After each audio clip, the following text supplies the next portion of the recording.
अस्सलामुअलैकुम प्यारे बच्चों। आज मैं आपको एक बहुत प्यारा वाकया सुनाने जा रही हूँ।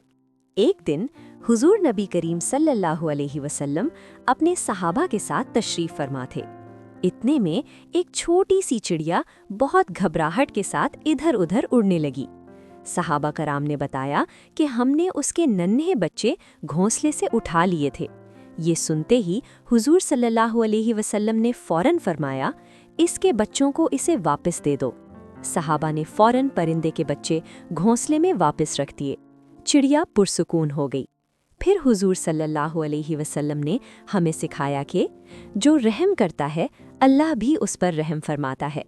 प्यारे बच्चों, हमें जानवरों और परिंदों को कभी तंग नहीं करना चाहिए।